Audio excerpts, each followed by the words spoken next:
Pedro Ruiz Gallo y médico especialista en enfermedades infecciosas y tropicales por la Universidad Nacional Mayor de San Marcos. Además de ello, el doctor se desempeña como médico infectólogo en el Hospital Regagliati y además de ello es docente en la Facultad de Medicina Humana de la Universidad Nacional Mayor de San Marcos. Con esta pequeña presentación, doctor Jimmy, le damos el pase. Bien, muchas gracias por la presentación, Ada. Mucho gusto con todos ustedes. Bueno, es un honor poder apoyarlos en esta oportunidad en relación a un caso clínico acerca de nuestra especialidad, ¿no? Cuando ya Ada les mencionó, pertenecemos a la plana docente del Departamento Académico de Microbiología Médica de la Universidad Nacional Mayor de San Marcos. Y nosotros nos desempeñamos en el área de la infectología, ¿no? Eh, la infectología es una especialidad interesante e importante en nuestro país, ¿no? Ustedes ya lo están viviendo en estas épocas en el cual tenemos bastantes enfermedades infecciosas que afectan a toda nuestra población. Desde el COVID, recientemente, que todavía tenemos casos en nuestro país, luego pasando por otras infecciones, como por ejemplo la viruela del mono, infecciones emergentes, otras infecciones reemergentes, como por ejemplo el dengue, que tuvo su pico máximo de casos el año pasado, y actualmente estamos viviendo otro brote similar y probablemente mayor al del año pasado. Voy a compartir mi pantalla.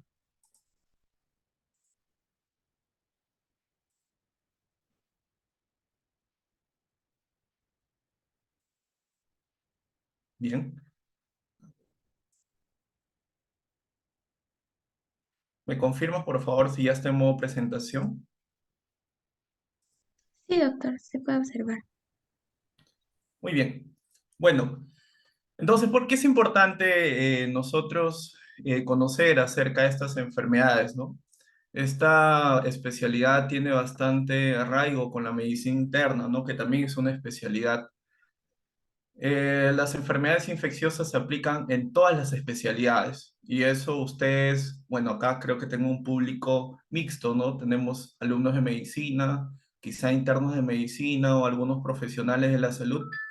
Ya se darán cuenta los que son estudiantes a medida de que avanzan todos sus cursos que las patologías producidas por bacterias, virus, hongos, parásitos, priones, etcétera, pues tienen relación con diversas especialidades, como por ejemplo la gastroenterología, la cardiología, la nefrología, etcétera.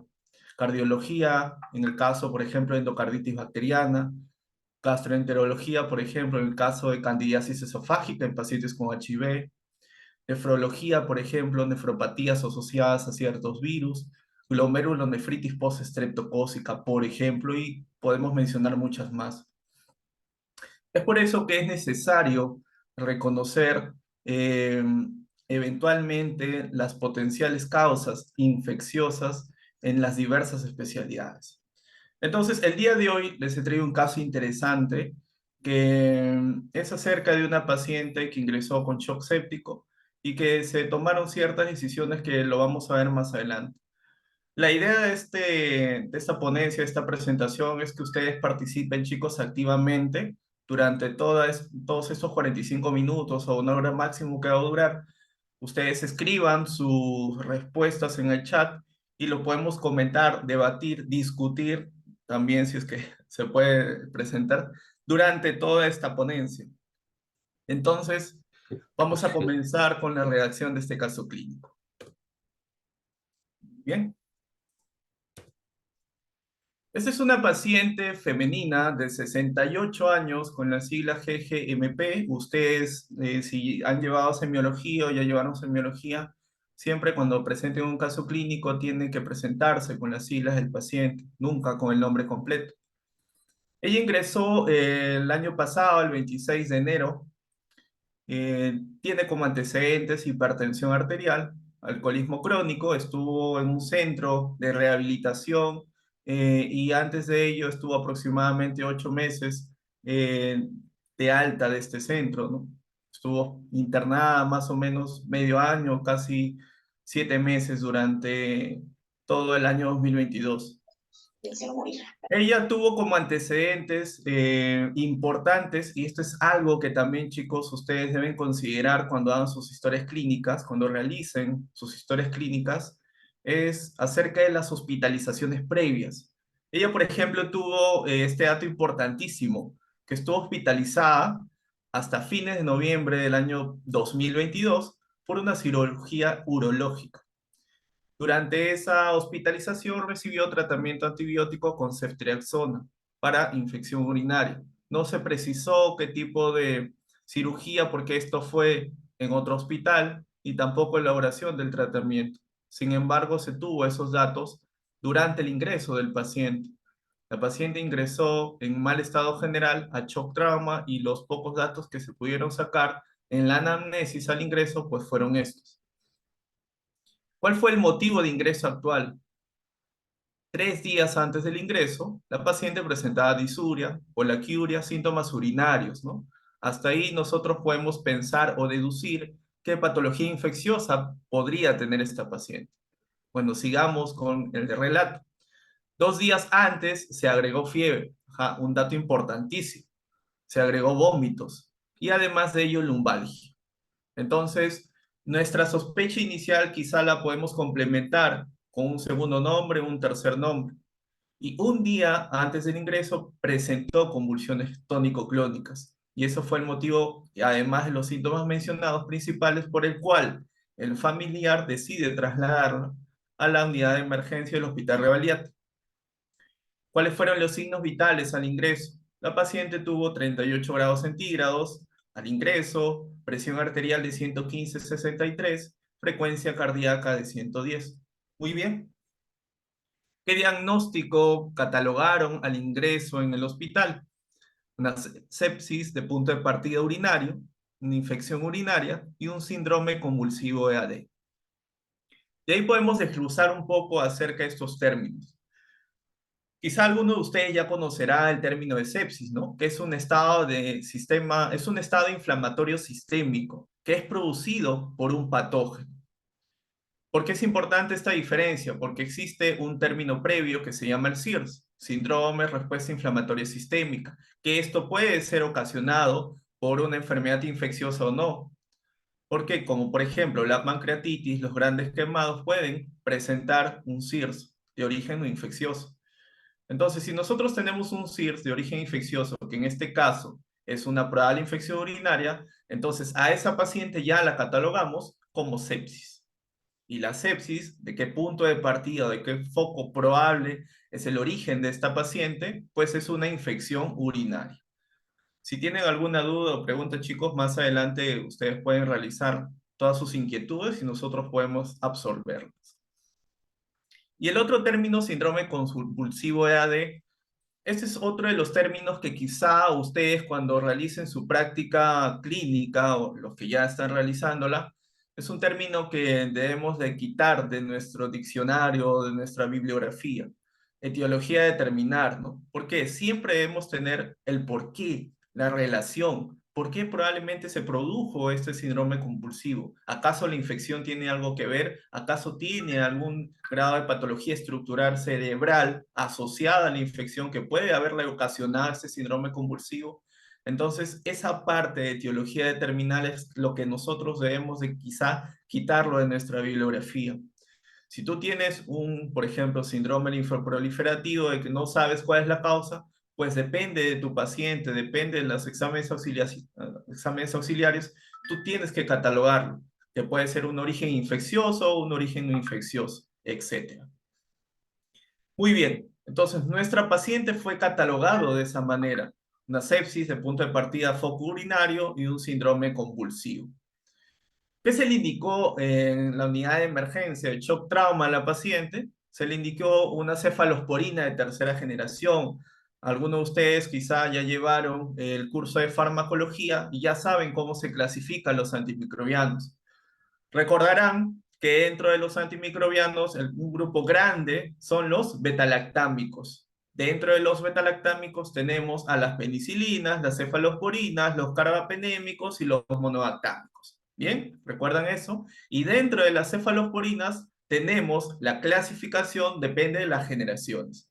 Primera generación, segunda, tercera, cuarta y quinta generación. Pues la ceftriaxona es una cefalosporina de tercera generación. Y eso fue lo que le indicaron en la unidad de emergencia a la paciente. Muy bien.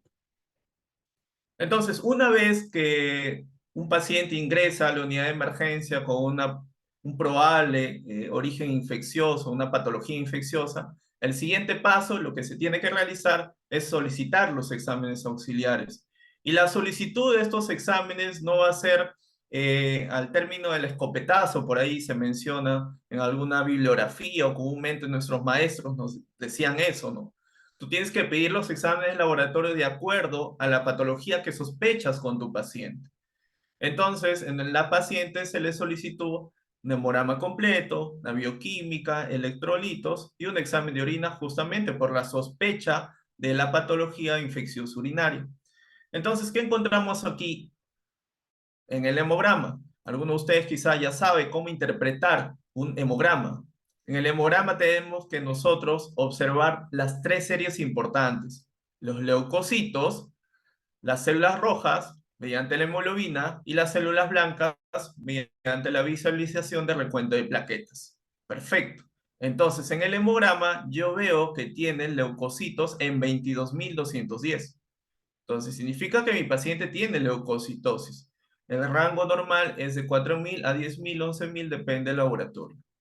¿Qué más? Mi paciente tiene neutrofilia. Recuerden ustedes, y esto ya lo han visto en microbiología, ya lo han visto en histología, ya lo han visto en fisiología, que dentro de las células blancas de los leucocitos nosotros podemos diferenciarlos.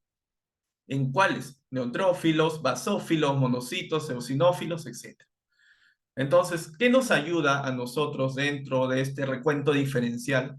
A establecer una causa, una etiología infecciosa, los neutrófilos, los polimorfos nucleares. Y en este caso, por ejemplo, los neutrófilos absolutos estaban elevados. Entonces, mi paciente en su hemograma tiene leucocitosis con neutrofilia y también parte del recuento diferencial nosotros podemos encontrar formas inmaduras, denominadas también abastonados. En este caso, nuestra paciente tenía 3%. Del total de leucocitos de 22.000, pues tenemos más de 500 y por lo tanto podemos decir que nuestra paciente en el hemograma tiene una desviación izquierda.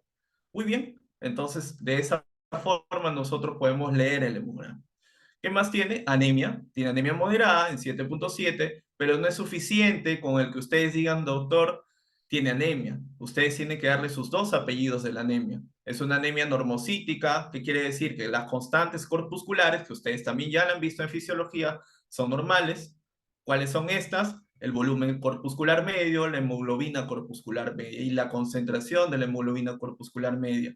Entonces, si son normales, pues en el caso del BCM va a ser normocítica.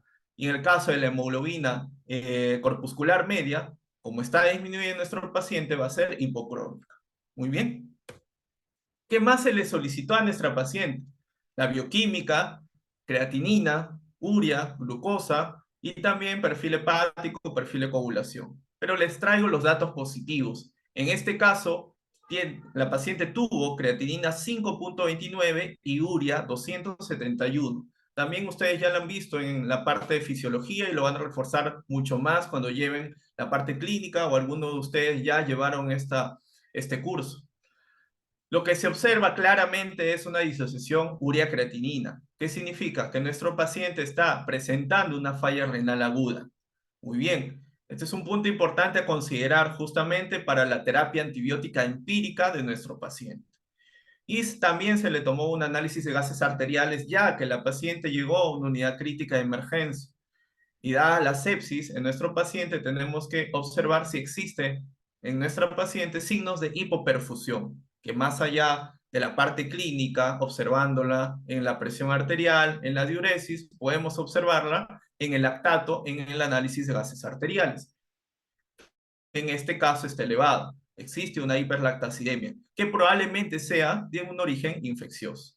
Ahora, ustedes más adelante o en fisiología quizá ya les hayan enseñado cómo leer un análisis de gases arteriales. Nosotros, por ejemplo, aquí tenemos un pH disminuido, 7.27. ¿Qué quiere decir? Que nosotros tenemos ahí una acidemia.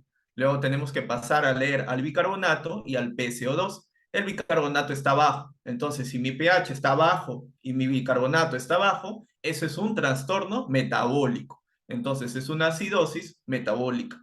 Pero tampoco eso es suficiente nosotros para poder catalogar este tipo de alteración en el análisis de gases arteriales. Tenemos que ir más allá. ¿Qué anion gap es? El anion gap es la diferencia de los electrolitos con carga positiva menos los electrolitos con carga negativa. ¿Qué quiere decir? La suma de sodio-potasio menos el cloro y el bicarbonato.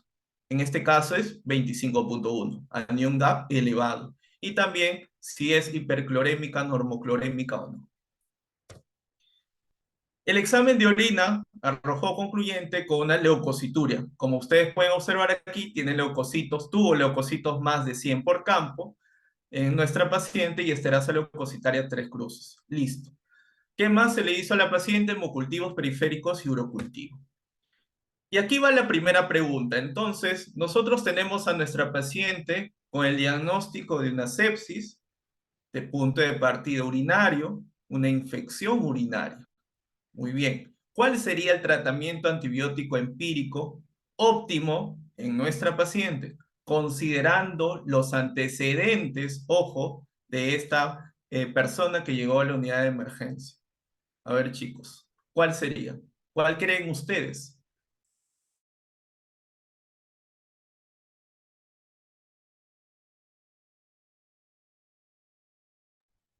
Pueden responder en el chat, escribirlo.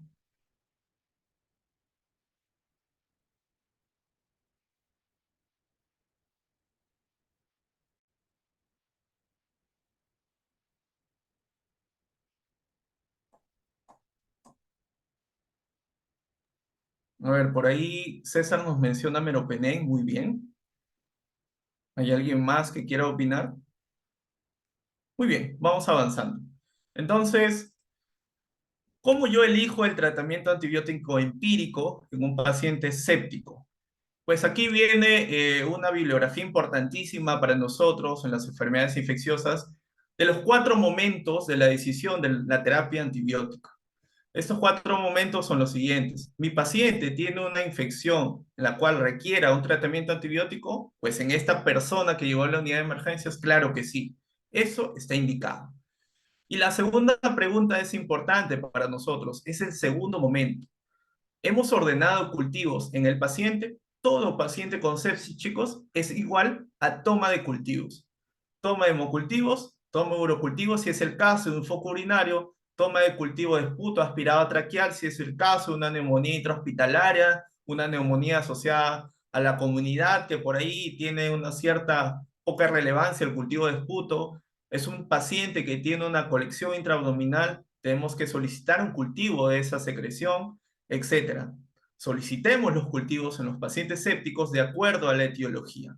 Entonces, en la paciente se le solicitó hemocultivos y urocultivo. Y esto es importante. Doctor, entonces, ¿qué terapia empírica yo debo iniciar? Muy bien. Cuando nosotros iniciamos un tratamiento antibiótico empírico, debemos de tener en consideración o en cuenta los factores de riesgo para que mi paciente tenga una infección por un germen resistente. Ustedes ya conocen los gérmenes o las bacterias, como la Escherichia coli, la Klebsiella pneumoniae, como las Pseudomonas aeruginosas, como los cocos gram positivos, como el Staphylococcus aureus, que estos pueden ser cepas salvajes, significa que no tienen ningún grado de resistencia, y cepas resistentes, que quiere decir que a estas cepas salvajes se le ha presionado con antibióticos previamente, que ahora se han vuelto resistentes, o simplemente el paciente tiene de por sí una bacteria ya resistente por ciertos factores de riesgo para que las tenga. Entonces, en este artículo interesante nos menciona cuáles son estos factores de riesgo para que un paciente tenga una infección urinaria producida por una bacteria o un bacilo gram negativo productora de una beta-lactamasa de espectro extendido. Eso es significable y eso también ustedes lo han visto en microbiología, chicos, lo hemos visto. Entonces, ¿cuáles son? La literatura es inmensa. ¿Qué nos dicen? Uso antibióticos previos en los últimos 3 meses, otras literaturas nos mencionan en los últimos 6 meses, otras en el último año. La historia de hospitalizaciones recientes, también en los tiempos similares, 3, 6 meses, un año. La historia de haber estado en UCI de ese paciente. La colonización previa, ¿qué quiere decir? Si antes este paciente tuvo un episodio de infección urinaria por esa bacteria resistente. Y otros factores, como por ejemplo en el caso de infecciones urinarias, alteraciones renales y anomalías también no renales, como por ejemplo patologías como la diabetes. También existen factores de riesgo para infecciones, en este caso bacteriemias, por otras patologías, por otros patógenos resistentes, como la Pseudomonas aeruginosa, que es un bacilo gram negativo no fermentador. Recuerden también que también puede producir una infección severa en los pacientes. ¿Y cuáles son esos factores de riesgo? Son similares: uso de antibióticos previos de amplio espectro, hospitalización previa, en este caso en Pseudomonas, Acinetobacter u otros patógenos multidrogos resistentes, el tener el paciente una enfermedad o una neoplasia hemato-oncológica, trasplantados, etc. Entonces los estudios son varios que nos mencionan cuáles son estos factores de riesgo. Por lo tanto, la terapia empírica adecuada actualmente ya no es: doctor, yo le doy primero meropenem, doctor, después le doy vancomicina, no mejora, los 2, 3 días le doy colistina, y luego, ¿qué haces? Ya no es eso, sino la terapia empírica es de acuerdo a lo que nosotros, los infectólogos, denominamos el mapa microbiológico. ¿Qué significa eso? Que todo hospital o toda comunidad debe tener una lista de los patógenos más frecuentes por cada enfermedad. ¿Qué quiere decir? ¿Cuál es la lista de los microorganismos, como por ejemplo en infecciones urinarias? ¿Quién está a la cabeza? En nuestro hospital, por ejemplo, la Escherichia coli, le sigue la Klebsiella pneumoniae, le sigue la Pseudomonas aeruginosa, le sigue la Klebsiella oxytoca. Y no solamente saber eso, sino saber el patrón de susceptibilidad a los diferentes antimicrobianos. Porque no es lo mismo tener, como les expliqué, una cepa salvaje que es sensible a todos los fármacos o los antimicrobianos que una cepa resistente. Entonces, esto se configura actualmente en un programa de optimización de antimicrobianos, denominado el PROA, que todo hospital lo debe tener. Y justamente este PROA es el que maneja el mapa microbiológico. Entonces, doctor, son varios factores. ¿Cómo yo lo puedo resumir? Listo. Personalmente yo opino que puedo resumirlo en 4 factores. Hospitalización previa en los últimos 3 a 6 meses, uso de antibióticos en los últimos 3 a 6 meses, colonización previa por un microorganismo, ya sea sensible o resistente, y algo que quizá entra a la duda a tallar es la severidad del cuadro, porque no es lo mismo tener un paciente que no tiene ninguno de estos 3 factores, pero que llega chocado a la emergencia, que tener un paciente con todos estos factores, pero que esté estable o que esté chocado y llegue así a la emergencia. Entonces, recordando a nuestra paciente, ¿estuvo hospitalizada en los últimos 3 a 6 meses? Claro que sí, ¿recuerdan? En noviembre del 2022 se realizó una cirugía urológica. Perfecto. 2, durante esa hospitalización, ¿le prescribieron algún tratamiento antimicrobiano? Sí. ¿Recuerdan? Le dieron ceftriaxona. ¿Estuvo colonizado previamente? Eso no lo sabemos, ya que en la historia clínica, como fue de otro hospital, no tuvimos el resultado del cultivo. Y la severidad del cuadro. En este caso, nuestra paciente está séptica. Entonces, considerando todo ello, lo más probable es que mi paciente tenga una infección urinaria, una sepsis, a punto de partido urinario, por un germen con cierto factor de resistencia. Por lo tanto, ¿cuál sería el tratamiento antibiótico empírico? Meropenem, como muy bien nos dijo César. Siguiente pregunta, chicos, si esto ya lo han llevado en farmacología. El meropenem, según su volumen de distribución, ¿a qué tipo de antibiótico pertenece? Aquí tienen solamente 2 respuestas: lipofílico o hidrofílico. ¿Cuál de los dos? Recordando entonces, dentro de la farmacología, nosotros tenemos a los parámetros farmacocinéticos y farmacodinámicos. Dentro de los farmacocinéticos tenemos al acrónimo LAMDE: liberación, absorción, distribución, metabolismo y excreción o eliminación. Y dentro de la distribución tenemos este término denominado volumen de distribución, que significa el porcentaje del fármaco que se distribuye a los tejidos, órganos o sistemas.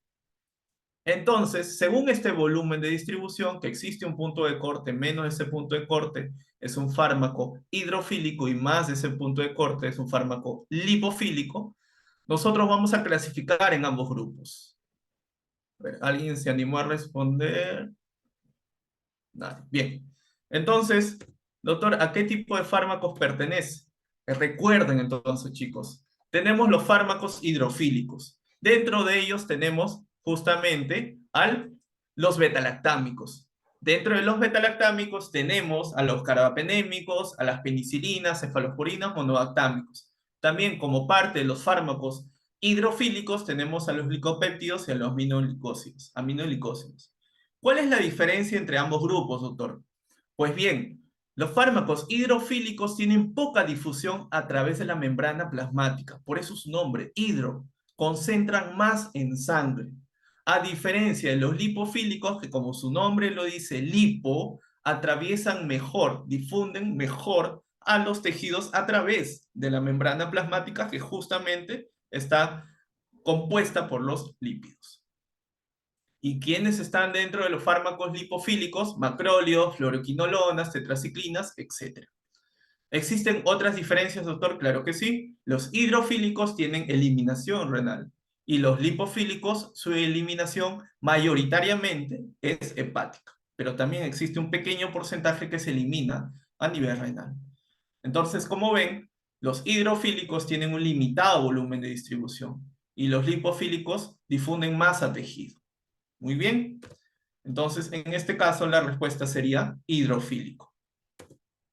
Siguiente, chicos. Siguiente pregunta. ¿Cuál sería la dosis adecuada del meropenem para el paciente? Entonces, para eso ustedes tienen que recordar cuáles fueron los resultados de los exámenes de laboratorio que se le tomó a la paciente. Tenía creatinina en 5 al ingreso, ¿recuerdan? Urea 217. Tiene falla renal aguda. Ajá, entonces, ¿qué tengo que hacer, doctor? ¿Corregir la dosis? ¿Qué dicen ustedes? ¿Corregimos o no corregimos la dosis? Simplemente díganme eso. Si no pueden determinar la dosis. ¿Corregimos en el caso? ¿Lo dejamos así? ¿Qué hacemos? Sí, corregimos, corregimos, corregimos. Muy bien, listo. Entonces, vamos a hablar de lo siguiente. La paciente al ingreso, recuerdan, se le prescribió ceftriaxona. Muy bien. Luego de ello, un médico lo reevaluó y le dejó cefepime. Al día siguiente fue donde nosotros lo abordamos, la abordamos a la paciente. ¿Por qué usted hizo ese cambio? ¿Lo hizo porque tiene mayor leucocitosis? ¿Lo hizo porque tiene procalcitonina alta? ¿O lo hizo por alguna otra razón? Pues bien, lo hice porque justamente lo que hemos hablado, la paciente tenía factores de riesgo para que su infección actual sea por un patógeno multiresistente. Esa fue la razón. Muy bien, elegimos el meropenem. Pero ¿qué sucede, doctor, acá? Debemos de corregir los antibióticos en un paciente con falla renal aguda. ¿Qué nos dicen las guías? ¿Qué nos dice la bibliografía? ¿Qué nos dice la literatura? Y aquí entra la fisiopatología, algo que ustedes lo saben muy bien. La insuficiencia renal asociada a sepsis. Eso es un término interesante en el cual en algunas literaturas, como por ejemplo esta publicada en la revista Nature, menciona el SAACI, la lesión renal aguda asociada a sepsis. Esto es un síndrome con múltiples mecanismos. Y doctor, ¿cuáles son esos mecanismos? Pues la sepsis con los patrones moleculares asociados a patógenos, asociados a daño, que ustedes ya lo han visto, lo hemos visto en inmunología, lo hemos visto en micro, pues estos van a generar ciertas alteraciones fisiopatológicas. Inflamación, activación del complemento, disfunción mitocondrial, disfunción de la microcirculación, alteración también de la macrocirculación. ¿Y eso qué va a hacer? Que en un momento nuestro paciente tenga falla renal aguda por esa sepsis. Que si esa sepsis se mejora con tratamiento antimicrobiano, esto puede ser reversible. Pero sin embargo, si se llega a un punto de no retorno, por más tratamiento que nosotros demos, lo más probable es que nuestro paciente quede con una falla renal establecida secundaria a la sepsis. Entonces, ¿qué debo yo hacer para evitar esa progresión? para evitar llegar a ese punto de no retorno. Lo que debemos hacer es lo que lo que no debemos hacer es lo que ustedes han respondido, chicos. No debemos de corregir la dosis de los antibióticos al inicio en el paciente. Si tu paciente llega chocado, llega séptico, por más falla renal aguda que tiene, ojo, falla renal aguda, secundaria a sepsis, yo debo dar el tratamiento antibiótico a la dosis similar que un paciente no tenga falla renal. ¿Por qué? Como nos dice esta revisión, no hay chance para un segundo tiempo. Todos los fármacos hidrofílicos, y aquí tenemos a los carbapenémicos, en una falla renal aguda, que es el AQI, va a aumentar el volumen de distribución. Por lo tanto, no se debe ajustar la dosis en estos pacientes, por más falla renal aguda que tenga. Y es más, se requiere incluso dar una dosis de carga inicial. ¿Y eso para qué, doctor? Porque como ustedes han visto en farmacología es necesario llegar con una dosis de carga al equilibrio estacionario. Desde el inicio, desde la primera dosis. Porque si tú no le das dosis de carga, pues vas a esperar 5 tiempos de vida media para que recién llegues a una concentración adecuada a nivel C. Entonces, está claro, la literatura nos dice, no debemos de ajustar el tratamiento antibiótico en casos de falla renal aguda, ojo, y esto repito, aguda, secundaria sepsis. Y doctor, ¿y esto va a ser durante todo el tratamiento antibiótico? ¿Qué nos dice la literatura? Que generalmente en las primeras 48 horas no se debe de corregir el tratamiento antibiótico, porque si yo lo hago, lo más probable es que la mortalidad de mi paciente va a aumentar. Entonces las guías son claras, no debo de corregir. Y van a ver que en la evolución, en el control de la paciente, pues la creatinina va a ir disminuyendo sin corregir el tratamiento antimicrobiano. Entonces, volviendo a la pregunta, ¿y cuál sería la respuesta? ¿Cuál es la dosis y frecuencia correcta? 1 gramo cada 8 horas endovenoso. No debemos corregir, no debemos de disminuir la dosis, chicos. Muy bien, esto también es fármaco. ¿A qué índice farmacocinético y farmacodinámico, o también denominado PKPD, pertenece el meropenem? A ver, algunos de ustedes recordarán en farmacología cuál de estos 3 índices pertenece el meropenem.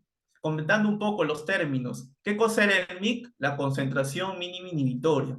¿Qué significa? La mínima concentración que se necesita de un antimicrobiano para disminuir el 99% del crecimiento bacteriano. Entonces, dependiendo de ese MIC, nosotros vamos a clasificar a nuestros antibióticos en 3 parámetros o índices PKPD. Aquellos antibióticos que lo que se necesita es llegar a una concentración alta sin interesarme el tiempo que esté expuesto por encima de esta concentración inhibitoria mínima. Eso se llaman los fármacos que pertenecen a la concentración máxima sobre el MIC. Al contrario, aquellos fármacos que no necesito llegar a una concentración alta, sino que estén el mayor tiempo posible expuestos a nivel sérico por encima de esta MIC.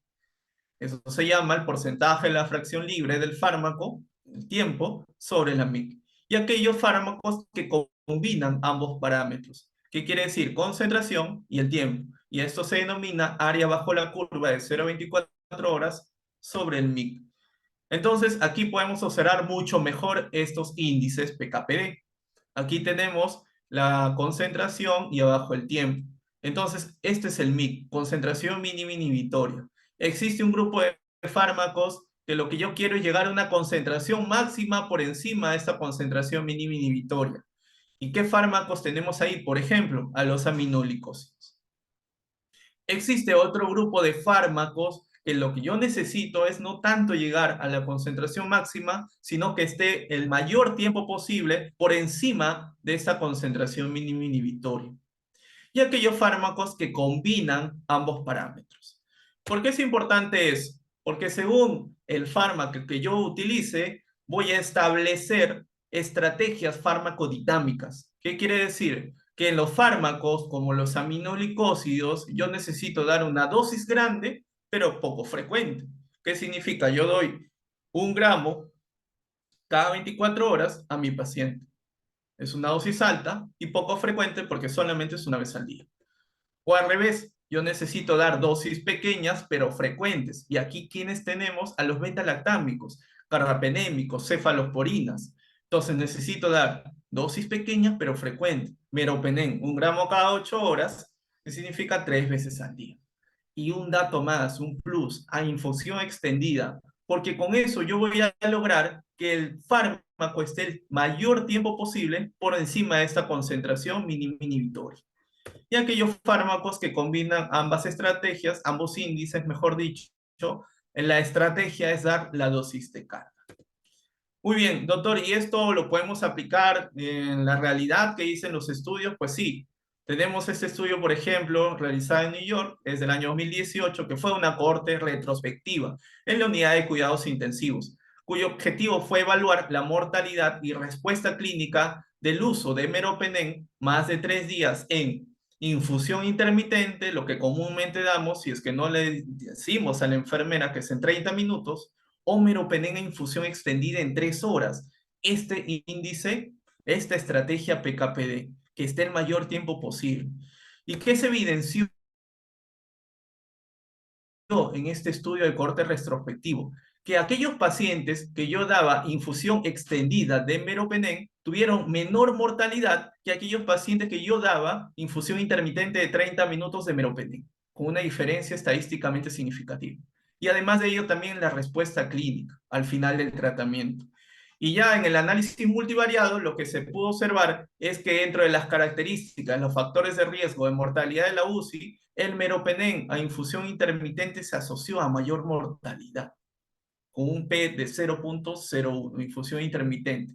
¿Qué quiere decir? Que en este estudio nos mencionó que el dar infusión extendida de 3 horas a nuestros pacientes en meropenem tuvieron menor mortalidad que dar infusión intermitente, doctor, pero ese es un estudio de corte retrospectivo, muy bien. ¿Tenemos de mayor nivel de evidencia? También tenemos, como esa revisión sistemática del año 2020, en el cual comparó la infusión prolongada versus a corto plazo, o sea, infusión intermitente de estos betalactámicos. En este caso fue antipseudomónicos. ¿Y qué se concluyó? Que si yo daba una infusión prolongada, extendida en los pacientes, tuvieron mucha menor mortalidad que aquellos que yo daba infusión intermitente de 30 minutos. Doctor, ¿y eso fue para todos los betalactámicos? Existió diferencia significativa en quienes, por ejemplo, en los carbapenémicos, porque no incluyó el cero, y quienes no incluían, como por ejemplo, las cefalosporinas. Entonces, ¿qué nos dijo esta revisión sistemática? Que el yo dar infusión extendida de meropenem tuvo menor mortalidad que dar una infusión intermitente. Por lo tanto, respondiendo a esta pregunta, ¿a qué índice farmacocinético o farmacodinámico pertenece el meropenem? Pues es porcentaje de fracción libre del tiempo sobre el MIC o el tiempo sobre la MIC. En conclusión, chicos, y esto ya lo pueden responder según lo que se ha visto durante la presentación, ¿cuál sería la prescripción correcta del tratamiento empírico? ¿Cuál sería? Meropenem 1 gramo cada 8 horas, meropenem 500 miligramos cada 12 horas, meropenem 1 gramo cada 8 horas en infusión extendida de 3 horas, meropenem 1 gramo cada 12 horas, o dar meropenem 1 gramo cada 8 horas, pero una infusión intermitente de 30 minutos. Entonces, chicos, ¿cuál sería la respuesta correcta aquí? A ver, muy bien, la C, efectivamente. Esa sería la terapia empírica que ustedes deben escribir en su historia clínica. Perfecto, doctor, muy bien. Le dimos meropenem 1 gramo cada 8 horas sin corregir a infusión extendida de 3 horas endovenosa. ¿Cuáles fueron los resultados en los cultivos? Y ya vamos a ir acabando. El urocultivo confirmó que la paciente tenía una Escherichia coli cepa productora de beta-lactamasa espectro extendido, un E. coli blay. Y solamente el urocultivo, doctor, no. También los hemocultivos fueron compatibles con Escherichia coli, cepa productora de beta-lactamasa espectro extendido. Entonces, en conclusión, nuestra paciente tenía una ITU, una sepsis de punto de partida urinario con una bacteriemia por Escherichia coli blay. Perfecto. Y esto para recordar su microbiología, según el GRAM y la morfología, la Escherichia coli, ¿qué cosa es? ¿Un bacilo gram positivo? ¿Es un bacilo gram negativo? ¿O es un coco gram positivo? o un gran negativo? Un coco gran negativo. ¿Cuál es? Muy bien, es un bacilo gran negativo. Y esto ustedes ya lo saben, ¿no? Y recordarán, esto ya lo hemos hablado en microbiología, que dentro de la estructura bacteriana nosotros debemos de diferenciar entre un gran positivo y un gran negativo. Existen diferencias, sí, y tres son las principales. ¿Cuáles? Una de ellas es el grosor de la capa de peptidoglicano, que los tienen más estructurados, de mayor grosor, los gran positivos. Y los gran negativos tienen una delgada capa de peptidoglicano. Segunda diferencia, que los gram positivos tienen una sola membrana celular, a diferencia de los gram negativos que tienen dos membranas celulares, la membrana externa y la membrana interna o citoplasmática. Y entre ellas tenemos al espacio periplásmico. ¿Y cuál es la otra diferencia? Las proteínas transmembrana. Los ácidos teicoicos y lipoteicoicos abundan en los gram positivos y en los gram negativos nosotros tenemos estas proteínas de membranas denominadas purinas, que son importantísimos para que justamente ingresen algunos de estos antimicrobianos, nutrientes, etc. Entonces, recuerden, a quienes tenemos en los gram positivos, Staphylococcus aureus, Streptococcus pneumoniae, Enterococcus fecalis, Enterococcus faecium, etc. Y a los gram negativos tenemos a la Escherichia coli, la Klebsiella pneumoniae, la Pseudomonas aeruginosa, que esta última, recuerden, es un bacilo gram negativo no fermentador de azúcares, eso ya lo hemos visto en micro. También tenemos a la Cinetobacter baumannii, que también es un no fermentador, la Burkholderia cepacia, etc. Y la última pregunta, ¿a qué tipo de mecanismo de resistencia pertenecen las BLE? O sea, las beta-lactamasas de espectro extendido, que también lo hemos visto en el seminario, en el curso de microbiología. ¿A cuál será? ¿Alteración de la permeabilidad a los antibióticos? ¿Por modificación enzimática de los antibióticos? ¿Es una enzima acaso? ¿Por bombas de expulsión o alteración en el sitio de acción? ¿A cuál de estos cuatro mecanismos de resistencia pertenece las BLE? Entonces recordemos, existen cuatro tipos de mecanismos de resistencia principales. Ojo, existen muchísimos más, pero cuatro son los que ustedes deben de recordar. El primero de ellos son las bombas de expulsión. ¿Qué significa? Que tu fármaco ingresa fácilmente a la célula. Pero ¿qué sucede? Existen sistemas complejos proteicos en la membrana o intracitoplasmáticas que expulsan a este antimicrobiano. Segundo mecanismo de resistencia, alteración de la permeabilidad a los antibióticos. ¿Qué significa? Que simplemente tu antibiótico no puede ingresar dentro de la célula. ¿Por qué? Porque existe una alteración estructural o funcional de estas proteínas transmembranas denominadas purinas. 3. Modificación enzimática del antibiótico. Y aquí justamente están las BLE. Este es un Pac-Man, ¿no? ¿Qué significa? Que ingresa libremente el antibiótico dentro de la célula, pero dentro de ella existen enzimas como las BLE, las AMC, las carapenemasas, que se encargan de modificar, de degradar al antibiótico. Por lo tanto, haciéndolos inactivos. Y por último, y no menos importante, la alteración en el sitio de acción. ¿Qué significa? Que el fármaco entra por las proteínas transmembranas, una vez dentro de la célula, llegan a su sitio de acción, pero existe un cambio conformacional o una alteración a nivel de ese sitio de acción que impiden la realización del efecto de este antimicrobiano. Como por ejemplo, en los casos de enterococo con resistencia a vancomicina. Ustedes saben que los antimicrobianos, como por ejemplo la vancomicina, se va a unir a la cadena terminal de ala de este patógeno. Sin embargo, cuando existe alteración de esta cadena terminal del peptidoglicano, ya no va a ser de ala, sino de ala de lactato, por ejemplo, pues simplemente la vancomicina no va a poder ejercer su acción. Eso significa alteración del sitio de acción. Es como si fuera alteración de esa llave cerradura. Por lo tanto, ¿a qué tipo de mecanismo de resistencia pertenecen las BLE? Pues son enzimas que se encargan de modificar a estos antimicrobianos. Y ya para terminar, chicos, ¿cuál fue el desenlace de esta paciente? Pues recuerden que nosotros la abordamos y iniciamos el meropenem a esa dosis. Pues miren cómo fue la creatinina bajando. A 3.9 a los 2 días, 3.2, 2.6 y el 10 de febrero a 1.4. Y los reactantes inflamatorios igual. Los leucocitos bajaron, la PCR bajó, la procalcitonina se negativizó. Aunque la PCR, ojo, es un marcador inflamatorio no tan importante para evaluar la conducta respecto a la suspensión, ¿no?, del tratamiento antibiótico, porque es muy fluctuante. La proteína C reactiva es un marcador inflamatorio que se va a elevar en ciertas patologías infecciosas y no infecciosas. Y dentro de estas últimas, ¿a quiénes tenemos? Neoplasias, pacientes gran quemados, pacientes con alguna colágenopatía, pacientes post-transplantados, etcétera. ¿Qué nos sirve justamente para desescalar o suspender el tratamiento antibiótico? ¿Qué nos sirve para el seguimiento, la eficacia de este tratamiento? Sobre todo la procalcitonina, que como ven se negativizó el día antibiótico y a los 2 días la paciente fue dada de alta. Muy bien, chicos, eso sería todo. Si hubiera alguna pregunta, alguna duda, pues nosotros podemos responder. Muchas gracias. Doctor, buenas noches.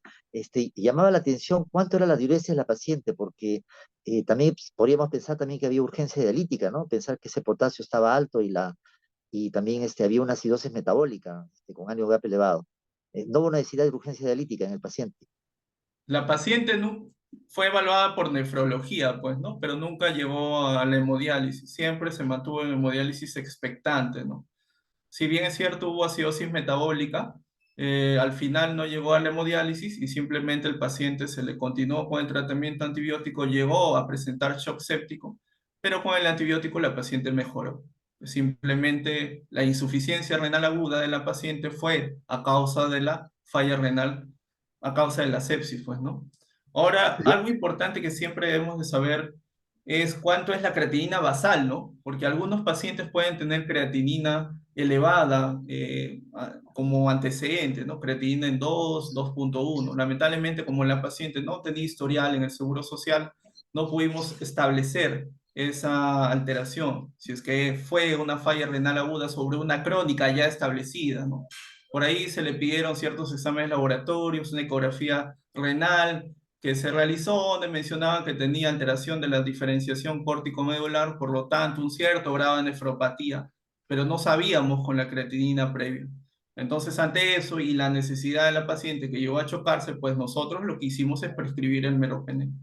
Al final la paciente salió de alta con esa creatinina en 1.4, ¿no? Que quedó como basal. Doctor, y dos últimas preguntas. Si hizo un AQI, entonces va a requerir posiblemente reto con fluidos. Y lo otro, el PAFI también estaba bajo. ¿Requirió soporte ventilatorio, oxigenatorio? Reto de fluidos, claro que sí, ¿no? La paciente al inicio mejoró con fluidos, por eso solamente fue sepsis, pero cuando nosotros lo abordamos, ya estaba en shock séptico, ya estaba con noradrenalina. Entonces, definitivamente Ah, teníamos que cambiar el tratamiento antibiótico. Es por eso que lo cambiamos, porque como les dije, recibió cefepime, ¿no? Ceftriaxona, luego cefepime, que ninguno de ellos les iba a hacer nada, pues, ¿no? Cefepime también se hidroliza en las BLE. Y si la paciente requirió soporte ventilatorio, no, requirió soporte oxigenatorio, oxígeno a bajo flujo con cánula binasal, tuvo un cierto grado de congestión cardiopulmonar, pero que mejoró con el tratamiento médico de esa falla renal aguda. ok, gracias, doctor.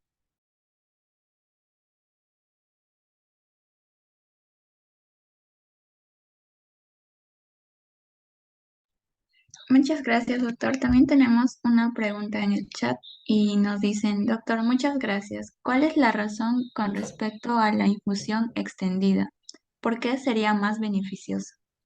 Como ya les mencioné, pues, ¿no? La infusión extendida de los betalactámicos, en general de estos fármacos que tienen este índice PKPD de tiempo sobre el MIC, pues es beneficioso en términos, como les mencioné en los estudios, ¿no?, de mortalidad. Claramente las revisiones sistemáticas, la última publicada en Lancet, menciona de que si tú le das infusión extendida en 3 horas de meropenem como fármaco antipseudomónico en los pacientes sépticos, tienen menor mortalidad que aquellos que les das infusión intermitente en 30 minutos. Pero ojo, los estudios lo avalan y aplican en pacientes sépticos, sepsis severa, que ya no se utiliza ese término, pacientes chocados, no un paciente estable que sospecha de una infección urinaria complicada, ¿no?, que le vas a dar infusión extendida, sino en los pacientes críticos. En estos pacientes críticos, pues definitivamente sí debemos de utilizar esta infusión extendida. Pero, y muchas gracias Milagro por la pregunta, para todo existe pero, y eso ustedes lo saben. Un fármaco debe de ser estable ante esa infusión extendida, porque de nada vale que yo lo prescriba como tal a la enfermera, meropenem 1 gramo cada 8 horas en infusión de 3 horas, o ampicilina sulbactam 3 gramos en infusión de 4 horas cada 6 horas. Pero si mi fármaco se desnaturaliza a la hora o a las 2 horas, de nada vale que yo lo infunda en ese tiempo. Entonces, ¿qué quiere decir con eso? Que ustedes deben de preguntar a farmacias si es que realizaron estudios de estabilidad farmacocinética, farmacodinámica. ¿Qué quiere decir en todo caso? Que si en esas 3 horas es estable. Si es que en esas 3 horas simplemente no se va a desnaturalizar la molécula y por lo tanto no le vayas a pasar cloruro de sodio a la hora o a las 2 horas. Entonces, eso es importante, sí, pero siempre deben de saber, y esto con farmacia, si su molécula es estable. Porque no es lo mismo tener, por ejemplo, un meropenem innovador de marca que un meropenem genérico. Y existen estudios, ojo, acerca de ellos. Entonces, eso es importantísimo.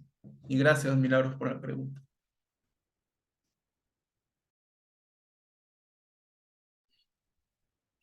Y bueno, mientras esperamos tal vez más preguntas en el chat, doctor, queríamos agradecerle de parte de la promoción ingresante 2021 de Medicina Humana de la Universidad Nacional Mayor de San Marcos y del 29º curso de Fisiopatología Clínica 2024, este presente reconocimiento al doctor Jimmy Damián Mateo Pacora por su valiosa participación como docente en esta nueva edición del curso de Fisiopatología, dictando el tema de el sexto caso clínico en fisiopatología de las enfermedades infecciosas el día jueves 21 de marzo del 2024. Muchas gracias, doctor Jimmy, por haber aceptado nuestra invitación como docente y haberse dado un poco de su tiempo para poder explayarnos con este caso clínico. El presente reconocimiento lo estaré haciendo llegar a su WhatsApp. Muchas gracias, Ada. Muchas gracias a todos ustedes por la atención. Bueno, creo que me explayó mucho, aunque son las 8 recién. Sí, Espero que les haya servido en algo, ¿no? Esta presentación. Si hijita. tienen alguna duda o pregunta, pues no deben Sí, comentarnos. doctor Jimmy, sí, ese dato que quedó suelto de las convulsiones tónico-clónicas, ¿se le llegó a hacer punción lumbar a la paciente? ¿O No, no, una, no una se le llegó a tomografía hacer cerebral? punción lumbar porque eso es lo que mencionaba el familiar, ¿no? Cuando ingresó el paciente, simplemente ya no presentó otro episodio de convulsiones tónico-clónicas. Ah, correcto. Ni siquiera una tomografía cerebral no se le hizo, sin contraste. Sí se le hizo, ¿no? Pero no tuvo ninguna patología estructural, orgánica que haya explicado esas convulsiones, ¿no? La verdad que no tuvo eso. O sea, la paciente durante toda su estancia hospitalaria tuvo algunas otras alteraciones, ¿no? Pero básicamente, por el tema infeccioso, la paciente mejoró, ¿no? Con el tratamiento antibiótico. Ok, doctor, gracias. Doctor, Gracias. Milagro, pronto, una consulta. ¿Qué se refiere con la estabilidad de la molécula? O sea, se refiere a de que si tú le pasas, por ejemplo, en 3 horas, pues ya cuando veas el cloruro de sodio, que es el diluyente en 100 cc o 150 cc, que también puede ser dextrosa, ya veas el sedimento debajo, pues, ¿no? O sea, veas dos estados, estado líquido arriba y estado sólido abajo. Significa que la molécula ya está desnaturalizada, ¿no? Esa es una de ellas. Y lo otro, pues farmacia, obviamente se los tiene que mencionar, ¿no? Esos estudios de estabilidad farmacocinética, ellos lo tienen que hacer en toda molécula que ingresa, ¿no? O a no ser de que esta molécula ya tenga estos estudios previamente por la patente, ¿no? O sea, ¿quiénes se los venden? Ellos ya tienen ciertos estudios de estabilidad, simplemente conversan con farmacia y farmacia nos lo hace saber, pues, ¿no? Si esta molécula es estable.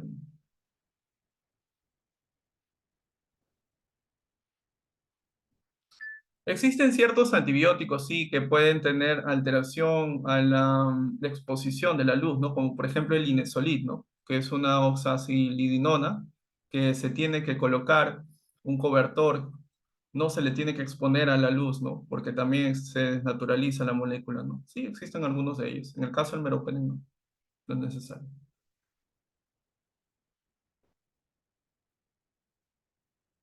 De nada, Milagro.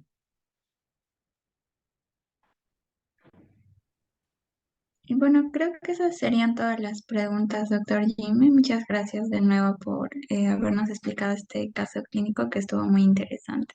Bueno, ya sería el final de la sesión. Gracias a todos los participantes y gracias, doctor Jimmy, por haber asistido. Ya pueden salir de la sala Zoom. Muchas gracias a todos, chicos. Nos vemos. Chao, chao.